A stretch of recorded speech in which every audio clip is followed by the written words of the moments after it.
trentaine d'années, vingtaine ou trentaine d'années, beaucoup plus. On connaît bien la composition, je vais passer dans les détails, mais il y a 3 groupes de substances très importants, dont les polysaccharides, si vous vous souvenez, je vous en ai déjà parlé en vous disant qu'ils faisaient partie des fibres alimentaires. C'est des grosses molécules qui sont des mucilages, qui aident à lisser les sécrétions, qui sont un peu laxatifs par exemple, mais beaucoup de molécules dans les polysaccharides sont immunostimulants. Il y a aussi d'autres groupes de molécules qui sont intéressants pour développer cette propriété. Encore une fois, c'est une synergie. Si on n'a qu'un membre de la composition, on a beaucoup moins d'efficacité. Et grosso modo, on peut dire que l'échinacée, c'est la plante de l'immunostimulation, on va dire non spécifique. C'est-à-dire qu'elle n'a pas de spécificité particulière contre tel ou tel virus ou bactérie, c'est assez global. Elle pousse les acteurs de l'immunité à être actifs dans l'organisme. C'est à large spectre. Exactement. Voilà. Okay. Aspécifique, voilà, je ne veux pas détailler plus particulièrement, mais ce qui est important, c'est que, voilà, elle est encore une fois exemplaire. Dans la phytothérapie moderne, je vous disais tout à l'heure, il faut bien définir la plante. La botanique, très important. Ensuite, la partie de la plante utilisée. Ce n'est pas la tige, ce n'est pas la feuille, c'est la racine. Voilà. La composition, il faut faire attention que la manière dont on extrait les principes actifs de l'échinacée, c'est-à-dire la manière de préparer le médicament, va conditionner la composition. Et cette composition, il faut faire attention qu'elle soit conforme à ce que je vous disais, associer ces 3 groupes importants de molécules. Donc le totum, la quantité la plus importante possible, disons, choisie en tout cas, de principes actifs. Bon, phytothérapie et homéopathie, j'en parle pas. Peut-être un petit mot quand même, juste pour vous dire que il y a une relation entre la phytothérapie et l'homéopathie. Vous connaissez l'homéopathie, bien entendu. Qu'est-ce que l'homéopathie? C'est soigner le semblable par le semblable. C'est-à-dire, ce qui crée une pathologie peut le guérir avec des doses infinitésimales. La belladone crée des rougeurs, des fièvres, des problèmes inflammatoires, etc. Et en petite dilution, belladonna 5-CH, les mamans connaissent ça pour la fièvre des enfants qui transpirent, par exemple. Voilà. Et les homéopathes, voyant tout l'intérêt qu'ils pouvaient retirer de l'usage des plantes médicinales, ont fait des dilutions des plantes médicinales européennes, exotiques, et également des plantes américaines pour les homéopathes américains. Il se trouve que quand on utilise... Alors, le mode de connaissance de la pharmacopée homéopathique, c'est d'expérimenter le remède sur l'homme sain. Et quand on expérimente l'échinacée sur une personne qui n'a pas de problème particulier, qu'on l'utilise longtemps, on va obtenir une immunodépression. C'est-à-dire que la personne va se mettre à faire des infections répétées, va se mettre à faire des plaies qui ne guérissent pas, etc., etc. Immunodépression, au lieu d'avoir une immunostimulation. Comme beaucoup de plantes, comme beaucoup de substances d'ailleurs, mais beaucoup de produits naturels, on peut les utiliser pendant un certain temps, mais au bout d'un certain temps, ben, l'effet s'inverse un peu. C'est pas systématique. Hein. C'est pour cette raison que bien souvent on fait des cures discontinues. C'est-à-dire on prend un moment, on arrête un moment, on reprend, on arrête. Pour l'échinacée, c'est très important. Donc c'est cette constatation faite par rapport à la pharmacopée homéopathique qui nous a permis de découvrir qu'il fallait utiliser l'échinacée de façon discontinue, pas de manière continue. Moi je me rappelle une patiente qui était venue me voir en me disant, je ne l'avais pas vue depuis très longtemps, elle me dit « Oh là là, j'arrête pas, j'enchaîne les infections urinaires, génitales, bronchites, trachéites, etc. etc. » Alors moi c'était en fin de journée, j'étais un peu fatigué, je me dis « Une petite lumière qui s'allume, échinacée. » Je me dis, je vais utiliser l'échinacée, ça va être nickel. Encore une consultation facile. Mais malheureusement, elle me dit, elle enchaîne, puis elle me dit, et pourtant, je prends de l'échinacée. Ah, mince. Mais je prends de l'échinacée, alors je lui dis, mais comment vous la prenez voilà. Oh, bah, vous savez, je suis tellement malade que j'en prends, ça fait au moins 2 ans, je ne suis pas arrêté. Et ben voilà. Elle en avait sans doute besoin au départ, mais il fallait mettre des doses discontinues, il fallait venir plus tôt, quoi. Voilà. Alors, identification, mode de préparation, tout ça, on en a parlé. La voie d'administration. Ce qui est important aussi, c'est que l'équinacée, pour la voie d'administration, c'est mieux quand on l'utilise par voie orale, mais en l'absorbant directement depuis la bouche. Je m'explique. Un extrait liquide d'équinacée, c'est mieux qu'une gélule de poudre. Pourquoi? Parce que quand vous absorbez un extrait liquide, il agit déjà dès les amygdales, ce qu'on appelle le tissu lymphoïde de la gorge, en agissant par contact, puis ensuite il descend dans l'estomac, les intestins, etc. Si on utilise une gélule, elle va descendre dans les intestins et on court-circuite quelque part un peu un des effets qui sont dus à un des groupes de molécules dont on parlait tout à l'heure, qui s'appelle les alkylamides, qui marchent mieux sur les macrophages, c'est des cellules, qui se trouvent dans la bouche, dans la gorge. Voilà, donc vous voyez, c'est assez complexe. C'est très simple en fait d'utilisation. On utilise un bon extrait à des doses, par exemple, de 2 semaines par mois. Chez l'enfant, chez l'adulte, bon, il faut savoir adapter la dose en fonction de l'âge et du terrain. Autrement, c'est simple. Et puis, je veux dire, dans beaucoup de pathologies répétées. Il y a quelques surveillances à faire. Alors, évidemment, des maladies auto-immunes, donc excès d'immunité. On n'utilise pas de plantes immunostimulantes. C'est préférable.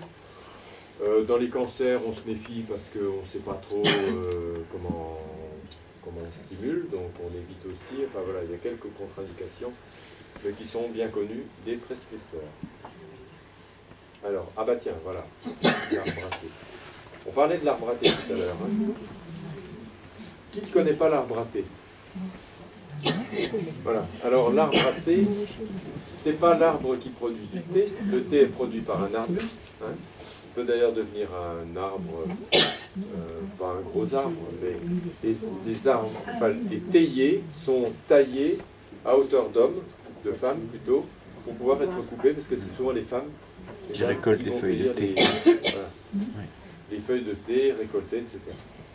Non, là c'est différent, c'est un arbre, un assez grand arbre d'ailleurs, que les Anglais ont découvert en Australie. Et quand ils sont arrivés en Australie, ils avaient besoin de thé. Ils en avaient emmené, du thé, du vrai, hein. Ils en avaient emmené avec eux, mais bien vite, ils ont été en rupture de stock. Donc ils ont cherché un arbuste qui ressemblait. Il se trouve que celui-là, il pouvait faire des bonnes infusions qui ressemblaient un peu. C'est un peu aromatique, c'est plus aromatique que le thé quand même. Et voilà. Par contre, c'était déjà utilisé depuis très longtemps par les aborigènes australiens, c'est-à-dire les populations autochtones qui vivaient là, pour des propriétés stimulantes, anti-infectieuses, etc. Et c'était très vite adopté par les nouveaux habitants, les Australiens, au point que, pendant la dernière guerre, les soldats australiens avaient tous une petite bouteille d'huile essentielle d'arbre à thé. Alors je ne l'invente pas, et on ne le retrouve pas dans des bouquins, parce que vous savez, il y a des fois des infos qui sont inventé quelque part par un auteur, qui après s'est recopié d'auteur à auteur à auteur, voilà. Donc vous l'avez répété 20 fois, 30 fois, 50 fois, vous vous dites c'est réel puisque tout le monde en parle. Ben non, ils se sont tous copiés dessus. Mais là, c'est vraiment un auteur australien qui s'appelle Carson, qui a fait beaucoup de travaux sur les huiles essentielles d'arbre à thé, qui le cite. Et donc, bon, c'est vraiment une personne du cru, je dirais. Hein. Et c'est digne de foi. Voilà, donc de l'huile essentielle d'arbre à thé pour des problèmes infectieux, pour des infections locales, des plaies par exemple qui risquaient de s'infecter. Ils utilisaient tout ça. Voilà. Alors on connaît la composition, on connaît bien la composition de l'huile essentielle. Alors qu'est-ce qu'on fait pour l'arbre à thé? On prend des branchettes d'arbre à thé, les petites branches. Alors vous voyez, les feuilles sont un peu comme des feuilles de conifères, mais ce n'est pas un conifère, c'est une plante de la famille des myrtacées. Toutes les plantes de la famille des myrtacées possèdent une huile essentielle, ou presque, qui contient de l'eucalyptol, donc une substance qu'on trouve bien sûr dans l'eucalyptus, et dans le myrte, dans le romarin, c'est pas le myrtacé, dans le niaouli, dans l'arbre à thé, dans d'autres huiles essentielles comme ça. L'eucalyptol, propriété respiratoire, bronchique, fluidifiant, expectorant, antitussif en particulier. Et puis alors, dans cette huile essentielle d'arbre à thé, il y a une triade de molécules. Vous voyez, je parlais déjà tout à l'heure avec l'échinacée de 3 groupes de molécules importants, que je n'ai pas à citer vraiment, mais qui sont importants. Donc les alkylamides, les polysaccharides et les composés phénoliques. Voilà. Et là, on a 3 groupes de molécules qui sont importants également. Le 1,8-cinéol, c'est celui qu'on appelle 1,8-cinéol, c'est scientifique, c'est l'eucalyptol. C'est son nom scientifique. Des alcools monoterpéniques. Alors les gens qui connaissent un peu l'aromathérapie, il y en a quand même quelques-uns qui sont versés en aroma. Levez la main pour que... Voilà. Pas beaucoup, mais un petit peu quand même. Hein, voilà. Donc vous savez, quand vous avez un traité d'aromathérapie ou un bouquin qui parle d'aromathérapie, il y a toujours un peu de chimie. Hein, voilà. Bon, donc c'est des mots, des noms qui vous sonnent un peu à l'oreille, que vous avez déjà rencontrés. Les alcools monoterpéniques qui sont anti-infectieux, un peu immunostimulants, un peu anti-inflammatoires, voilà, qui ont beaucoup de propriétés. Et puis des monoterpènes et des sesquiterpènes. Alors par exemple, les monoterpènes, c'est ce qu'on trouve, le pinène, alpha et bêta-pinène. Souvent, le nom de la molécule reproduit un peu le nom de la plante d'origine. Hein. Eucalyptol, on sait que ça vient de l'eucalyptus. Pinène, on sait que ça vient du pin. Pin sylvestre, pin maritime, voilà, des plantes de la famille des conifères. Mais on ne les trouve pas que dans les conifères.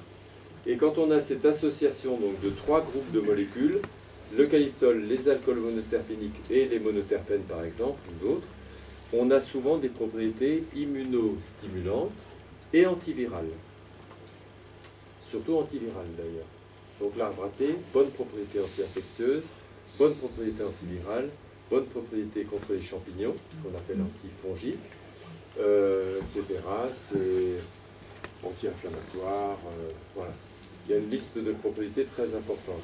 Comme les Australiens ont voulu développer à la fois la culture et à la fois la vente à l'étranger, à l'export de leur huile essentielle de arbre à thé, parce qu'ils étaient quand même largement en capacité de production, ils en produisent énormément, ben, ils ont fait faire énormément de travaux scientifiques sur l'huile essentielle d'arbre à thé, qui est très très documentée. Par contre, si on faisait des travaux aussi documentés sur d'autres huiles essentielles, on aurait peut-être des propriétés aussi intéressantes. Il y en a une autre qui a donné beaucoup de travaux, c'est la lavande, bien sûr, entre autres. Voilà, ben je crois que je vais m'arrêter là, vous voyez. Après, donc, on a d'autres plantes à huile essentielle. Oui, c'est vrai. Alors, comme vous le voyez, les huiles essentielles, si je vais vous en dire un petit mot supplémentaire quand même, parce que autant dans la composition d'une plante, on peut avoir des proportions qui sont plus ou moins élevées, mais pas extrêmement élevées. On a des proportions qui montent à 10-15%, par exemple, ce qui est parfois beaucoup. De principes actifs ou de molécules qui entrent en compte dans les propriétés. Par exemple, les tanins, dans la reine des prés, dont on a parlé, c'est 10 à 15%. Parfois, ça peut aller au-delà, mais c'est rarement au-delà. Par contre, dans les huiles essentielles, c'est tout de suite beaucoup. Dans le romarin, alors je prends souvent cette image-là. Je n'ai pas un petit flacon, mais tiens, on va prendre ça comme un petit flacon. Supposons que ce soit une huile essentielle de romarin qui vient du sud de la France, vous voyez ? Eh bien, vous avez presque la moitié de la composition de cette huile essentielle. C'est une substance toxique, très intéressante pour les rhumatismes, mais toxique quand même, qui s'appelle le camphre. Il y a plein de camphre dans l'huile essentielle de romarin. Dans l'eucalyptus, donc 40%, vous voyez, 40 à 50%, ça fait beaucoup. Dans l'eucalyptus, il y a les 3/4, pratiquement 70%, d'eucalyptol. Dans le giroflier, l'huile essentielle de clou de girofle, il y a 80%, si je me rappelle bien, d'eugénol, le principe actif que les dentistes mettent, qui a l'odeur du dentiste. Voilà. Très anti-infectieux, anti-inflammatoire, antalgique aussi, calme les douleurs. Voilà. Et la championne des championnes, c'est l'huile essentielle de Gaultérie ou Wintergreen, je vois des têtes qui acquiescent, que vous connaissez bien, qui contient, voilà, qui contient quoi? Du salicylate de méthyle, qu'on a vu déjà dans la Reine des Prés, donc une substance salicylée, à, allez-y, quel pourcentage? 90. Pardon? Ah, pardon. Excusez-moi. Ah, mais j'avais pas vu que c'était en plus. J'ai cru que c'était... Ça va sur le net après. D'accord. Bon, donc il y aura un petit trou. Ah non, non, Un trou, mais... on vous entendra mieux. Ouais. Oui, alors, comme les bonimenteurs, vous savez, sur les foires, madame, combien? 80%? Non, dites plus. 85? Non, 90, 95, 99%. Adjugé. 99% de salicylate de méthyle, presque 100%, dans un flacon d'huile essentielle de Gaultérie. C'est énorme. Donc en fait, la Gaultérie, cette plante, elle fabrique une huile essentielle, elle la sécrète dans ses feuilles, hein. Et cette huile essentielle elle est pratiquement composée d'une seule molécule. Alors c'est hyper intéressant, mais ça peut être aussi hyper toxique, parce que le salicylate de méthyle, c'est quand même un produit très efficace, mais avec des marges de sécurité qu'il faut connaître. C'est pour ça que les huiles essentielles vendues sur Internet ou dans les grandes surfaces ou dans les magasins voilà, non contrôlés, sans conseil, c'est quand même pas terrible. Voilà. Donc c'était la petite mise en garde de la fin. Ce qui ne doit pas quand même vous bloquer dans l'usage. Mais par contre, si vous voulez, parce que j'ai vu que certaines personnes étaient compétentes dans le domaine de l'aromathérapie, mais ça demande quand même du boulot. Vous êtes bien d'accord, hein? Voilà. Il faut bouquiner, il faut se renseigner, il ne faut pas hésiter à... faut pas faire à l'aveugle. Hein. L'automédication, il faut toujours faire attention. Qu'est-ce que c'est que la Gaultérie? La Gaultérie, c'est une plante... non, j'ai pas de photo. C'est une plante qui s'appelle Gaulteria procumbens, donc famille des... comme les myrtilles, des éricacées. Voilà, elle pousse dans les montagnes. Je crois que c'est plutôt en Amérique, le lieu d'élection c'est en Amérique du Nord, dans les pays froids. Et ce qui est très intéressant, c'est que c'est rare de trouver des huiles essentielles dans les plantes de pays froids. On en connaît quand même. Il y a des sapins. Il y a le sapin de Sibérie, par exemple. C'est Abies, j'ai oublié son nom de famille, enfin bref. Le sapin de Sibérie, il peut résister jusqu'à moins 50 degrés et il ne meurt pas. Hein. Évidemment, s'il pousse en Sibérie. Mais on peut extraire une huile essentielle de ses aiguilles. Donc c'est quand même bizarre. On imagine que les huiles essentielles, c'est plutôt le romarin, le pourtour méditerranéen, ou justement l'arbre à thé en Australie ou d'autres régions. Non, pas uniquement. Il y en a partout. Hein. Plus ou moins concentré, bien entendu. Donc c'est une plante de montagne, la Gaultérie.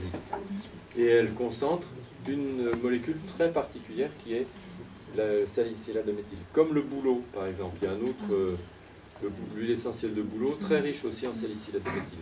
C'est un bouleau qui est récolté au Canada. Bouleau jaune. Il y a peut-être d'autres questions. dont on extrait la sève. C'est une plante assez proche quand même. C'est pas le bouleau blanc qu'on connaît, dont on extrait la sève. C'est le bouleau jaune d'Amérique du Nord. Et quelle est la propriété de la sève de bouleau? Ah, formidable la sève de bouleau. Alors la sève de bouleau, vous le connaissez parce que qui récolte la sève de bouleau? Je suis sûr qu'il y a quelqu'un. Oh là là, bah, je pensais pas autant de... Ah oui, alors ça c'est impressionnant. Ouais. Il y en a beaucoup là. Bon, je ne vais pas vous décrire le mode d'utilisation, vous le redonnerez à d'autres personnes si on le demande, mais la sève de bouleau, c'est cette sève brute qui est récoltée par la plante, par ses racines, qui montent et qui redescend ensuite, enfin qui circule dans le bouleau, avant même que les bourgeons n'éclosent. Hein. Donc même bien avant. Mais c'est en ce moment, hein. Pardon. On est en plein dedans, là. C'est déjà un peu tard, d'après ce que je me suis laissé dire, mais bon, ça dépend. Ça fait 8 jours que ça a commencé. Ah ben voilà, ça change suivant les endroits. Moi, dans la région de Besançon, aux alentours de Besançon, il y a des gens qui m'ont dit c'est fini. Mais ça dépend des régions. Ça dure pas très longtemps, donc vous mettez à combien? 2-3 cm à peu près. Oui, c'est oui, corps. oui. Voilà, un petit tuyau, ça coule. N'oubliez surtout pas une chose, mais ça, pour les récolteurs, vous le savez, il faut reboucher le trou après, hein, parce qu'autrement, l'arbre continue à saigner. Avec Pas du sang, ça mastic se voit pas. Pelton ou quelque chose comme ça? Soit un mastic, soit un petit morceau de... Comme vous avez percé un trou à... Cheville. Voilà, 10 mm, vous mettez une cheville de 10 mm, tapez un peu en force pour que ça tienne, et puis après ça cicatrise autour. Hein. Une cheville de bois, c'est encore ce qui va le mieux. Et donc ça coule, enfin le rendement est parfois assez impressionnant. C'est un peu le dépuratif de la plante. Hein. Elle va chercher de l'eau, elle va nettoyer un peu tout dans son métabolisme, les branches, les feuilles qui ne sont pas encore écloses, mais ça permet de réveiller l'arbre. Donc on l'utilise un peu pour des indications similaires. Donc se réveiller après l'hiver. C'est le bon moment de l'utiliser parce que justement, après l'hiver, on a un peu les articulations rouillées. On peut faire plus facilement des pathologies de surcharge. On a intérêt à se détoxifier, voilà. Quand on fait la grimace le matin en se levant, par exemple, voilà une bonne indication de l'assiette de bouleau. On l'utilise aussi pour les calculs rénaux. Voilà, mais c'est surtout des indications de drainage. Quelle est la quantité à prendre? La quantité à prendre, c'est, disons, un demi-verre à peu près. Vous mettez 4-5 cm. Oh, c'est pas trop, non. De toute façon, c'est assez dilué. Hein. Mais un demi-verre, c'est suffisant. Et puis ça se conserve Ou, au réfrigérateur? de préférence Oui. au frigo, parce que ça s'altère assez rapidement. 3 semaines. Voilà. Disons, le Ah, vous en temps, savez des oui, trucs. ça Après, s'altère assez après, ça devient trouble. Ça s'altère assez rapidement. Mais le mieux, c'est soit de la récolter soi-même si on a un boulot, soit d'en demander à des gens proches, parce que voilà. Alors il y a des magasins diététiques qui en vendent aussi. Non mais Oui, ils le vendent cher. Bon après, évidemment, le rendement est peu important. Oui. Oui. Pour une personne qui est enceinte, Oui. est-ce que la phytothérapie est adaptée? Très bonne question, madame. Bien sûr. Alors, il y a des plantes qu'on peut utiliser pour les femmes enceintes. Excuse pour une grippe, par exemple. Voilà. Alors, bon. Les huiles essentielles, normalement, on les exclut des femmes enceintes. Dans certaines écoles, par exemple en Belgique, ils utilisent quelques huiles essentielles, par exemple le citron, la lavande en application locale, mais par précaution, on ne sait jamais, on évite. En tout cas, les 3 premiers mois de la grossesse, une femme ne doit pas utiliser d'huile essentielle. Ça, c'est impératif. Puis elle n'a pas beaucoup... Alors, les plantes, il faut se méfier. Par exemple, l'échinacée, le millepertuis, des plantes comme ça, on évite. Parfois, c'est dans le doute, parce qu'on n'a pas de certitude, mais on évite. Il y a des plantes qu'on peut utiliser, par exemple les baies de cassis, les baies de myrtille, voilà, ça c'est des choses qui sont alimentaires ou para-alimentaires pour la circulation veineuse. Les feuilles de vigne, par exemple, on peut l'utiliser aussi, parce qu'il n'y a pas de principe actif gênant, mais avec parcimonie, disons. Par contre, il y a une forme très intéressante chez les femmes enceintes, comme chez les enfants, c'est les bourgeons. Parce qu'il n'y a pas de produits toxiques dans les bourgeons. Les bourgeons, c'est des substances qui sont fabriquées par la plante jeune, et la plante jeune ne fabrique pas, à ma connaissance, de produits toxiques dans ses bourgeons. Les produits toxiques, c'est des produits déjà élaborés dans une plante adulte. On a des hormones végétales, des acides aminés, pas mal de principes actifs intéressants, mais pas toxiques dans les bourgeons. Donc on peut utiliser des bourgeons chez les femmes enceintes, par exemple le cassis, l'églantier. Et comment vous soignez le migraine chez une femme enceinte? C'est plus difficile, là, effectivement. Hein. Ouais, c'est plus difficile. Personnellement, chez la femme enceinte, j'aurais tendance à donner plutôt de l'homéopathie et pas de la phyto. Voilà. Alors comme je connais l'homéo un peu, moins que la phyto, mais je la connais, on peut utiliser de l'homéopathie, c'est quand même plus pertinent que d'utiliser des plantes, il faut faire attention. Les migraines, autrement, il y a des plantes très utiles. La grande camomille, par exemple, vous la connaissez? C'est pas la même. Non, non. Il y a plusieurs camomilles, il y en a plein d'autres. C'est compliqué, même pour les botanistes. Voilà, alors d'autres questions, messieurs, dames? Je tourne vers là. Oui? Moi, je suis à peu près sûr que toutes les personnes qui sont là sont des personnes convaincues. Sinon, elle ne serait pas là. Quelqu'un qu'il faut convaincre, c'est l'État. Ah bah bien sûr. Qu'est-ce qu'on fait pour la phytothérapie? Dites-le-moi, rien. Bah exactement, je suis bien C'est un d'accord médecin avec qui ne vous. savait même pas ce que c'était que du tilleul. Bah oui.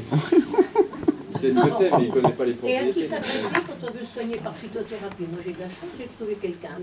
Mais faites le tour de Luxeuil, vous me direz quel est le médecin susceptible de vous dire, vous avez ci, vous avez ça, Alors. je vous conseille ci, je vous conseille ça. Pas un. Voilà la réponse que je donne en général, parce qu'on me questionne souvent sur qui faut-il consulter. Quand vous allez, les médecins, ils ne peuvent pas mettre phytothérapie sur leur plaque. C'est leur interdit par l'ordre des médecins. On peut faire état que de spécialités reconnues. Or, c'est pas reconnu la phyto. Mais voilà, sur la plaque. Hein. Par contre, ce que vous pouvez faire, le pharmacien, lui, il n'a pas de plaque, mais il a une devanture.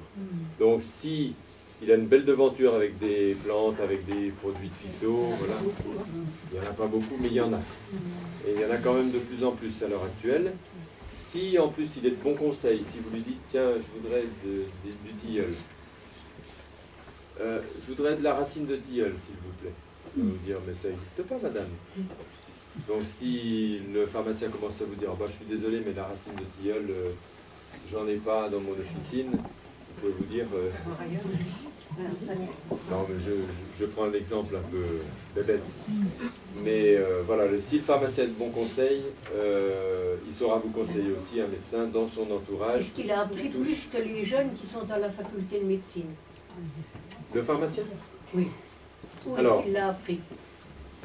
En médecine, on ne touche pas aux plantes. Ouais. Voilà, on ne sait pas ce que c'est. Le tilleul, je ne connais pas. C'est pas étonnant que vous ayez eu cette réponse. C'est désolant. Bah oui. Bon, après, Oui, beaucoup de parce que médecins c'est- s'intéressent à la phytothérapie parce qu'ils savent. Parce que on connaît le millepertuis déjà. Dans le Vidal, il y a beaucoup de mentions de faites attention avec le millepertuis. Donc le millepertuis est considéré comme un médicament pour ses effets indésirables, d'accord, mais quand même, il est considéré comme un médicament. La canneberge, par exemple, pour les infections urinaires ou d'autres plantes, les médecins le savent parce qu'il y a quelques produits qu'on peut trouver. Donc ça leur permet de démarrer un petit peu si ça les intéresse. Les pharmaciens, en revanche, ils ont des études de pharmacognosie, qu'on appelait autrefois la matière médicale, avec des études de certaines substances, certaines molécules qu'on trouve dans les plantes. Mais voilà, après, en sortant dans leur officine, soit ils poursuivent l'intérêt s'ils en ont, ou alors ils ne vendent que du médicament, ce qui arrive aussi. Et vous avez quand même pas mal de pharmaciens qui sont passionnés. Moi, j'en connais beaucoup. Alors, comme vous le disiez, dans cette assemblée, il y a certainement beaucoup de gens convaincus. J'ose espérer tous, mais... personnellement, moi, quand je rencontre des pharmaciens, c'est presque toujours des pharmaciens convaincus. Parce que je les rencontre dans des cours, dans des colloques, dans des séminaires, etc. Donc, c'est des gens qui viennent chercher une information et c'est des gens qui sont en général convaincus. Donc, pour moi, tous les pharmaciens sont convaincus. Alors après, c'est vrai, quand je fais des prescriptions, j'ai un pharmacien qui me téléphone en me disant « Ah bah tiens, qu'est-ce que c'est que le tilleul ?» Par exemple, non, j'exagère, il ne dira pas ça, mais... Vous dites tilleul parce que ça m'est arrivé. Ouais. Un pharmacien n'a pas reconnu l'œil des ours, donc l'œil du C. Ah bah là, il faut faire attention en plus, parce que l'œil des ours, C'est moi qui lui ai appris. il peut... Eh oui, il peut y avoir des confusions avec des plantes toxiques. Hein, voilà. Le muguet, la colchique aussi. Hein. Ouais. Faire attention. C'est un peu le rapport à l'apothicaire, quelque part. Oui, oui, bah, tout à fait. Bah, autrefois, vous ameniez vos champignons chez le pharmacien. Maintenant, amenez vos champignons chez le pharmacien.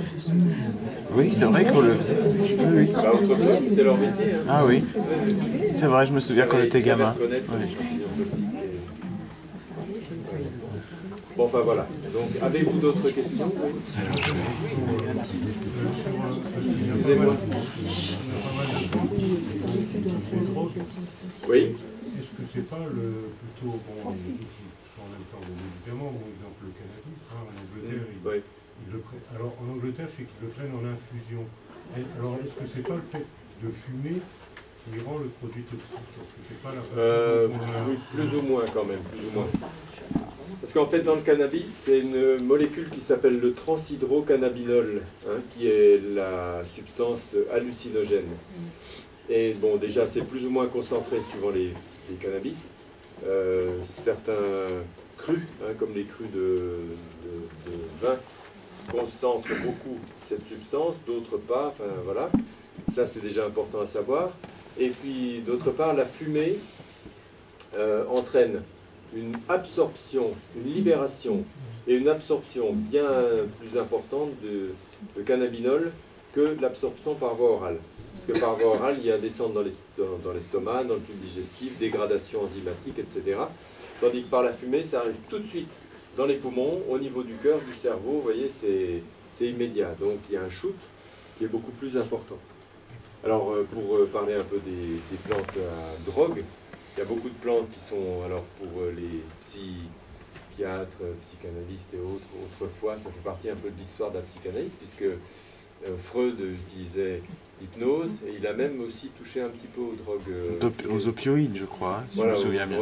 Oui, oui. Il y avait certaines plantes, oui. Ouais. Et puis, alors c'est très intéressant parce que, bon, il y a le cannabis qui était utilisé depuis très longtemps dans des rituels et autres. Bon, maintenant, c'est évidemment largement banalisé. Ce qui est dommage, c'est que chez certains adolescents particuliers, fragiles ou pas, c'est incompréhensible, enfin, on ne sait pas pourquoi. Ça peut créer des bouffées délirantes, ça peut créer des problèmes psychiatriques d'emblée, hein, ou d'autres drogues. Il y a l'opium dont on a parlé tout à l'heure, qui est la drogue végétale la plus active pour traiter la douleur chronique. Les opioïdes, c'est les médicaments, enfin les molécules dérivées de l'opium, les médicaments les plus actifs encore. Hein. Mais si on le prenait en tisane, ça serait beaucoup moins actif. Oui, ça serait moins actif, mais ça l'est quand même. Hein, ça l'est quand même. Alors oui, en Angleterre et dans d'autres pays, on utilise aussi le cannabis, soit fumé, soit en absorption orale, pour traiter les douleurs chroniques, même des douleurs cancéreuses chroniques. Oui. Il y a aussi des utilisations pour certains problèmes oculaires. Ah, c'est possible. Oui. Oui. D'accord.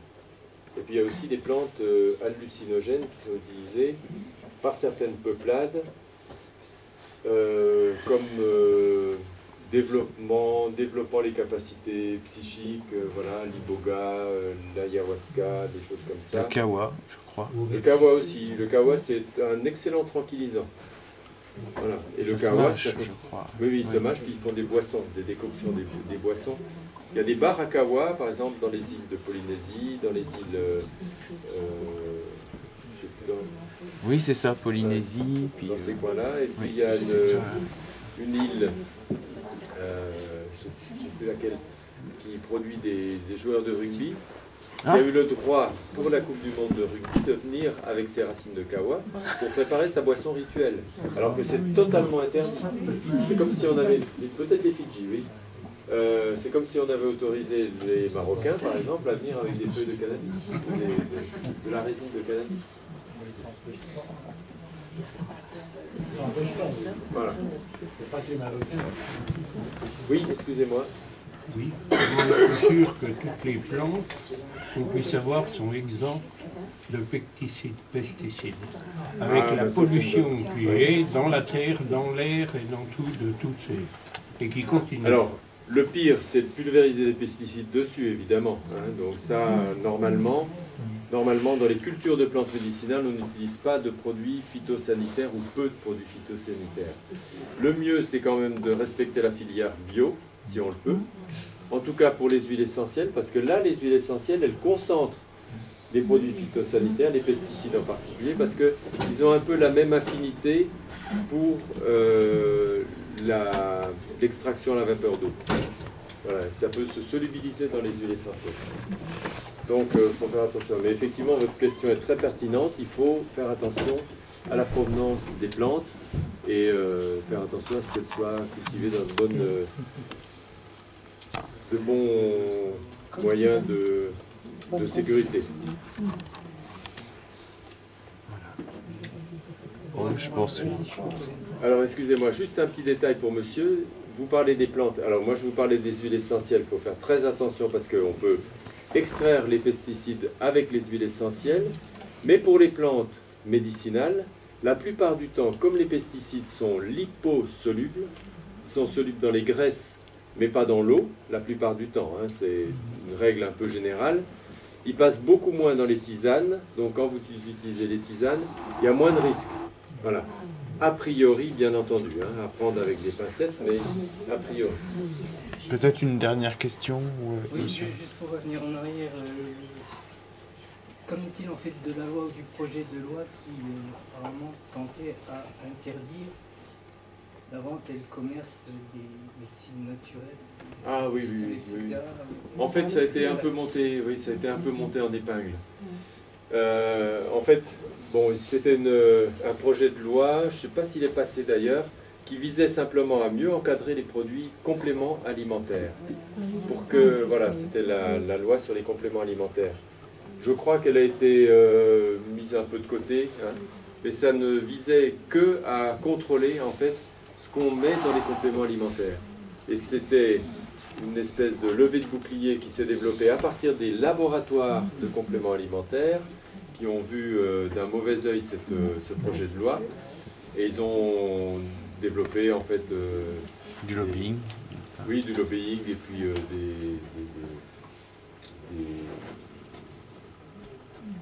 dites-moi. Enfin, des développements sur Internet, etc. Enfin, des campagnes marketing. Oui, campagnes comme ça sur Internet. Les herboristes, je crois. Des menacés aussi qui ont traité pas tellement les herboristeries, non, non, parce que la vente des plantes en vrac. Alors pour les plantes en vrac, c'est différent, parce que les pharmaciens, jusqu'à il y a quelques décennies, avaient l'exclusivité de la vente des plantes médicinales.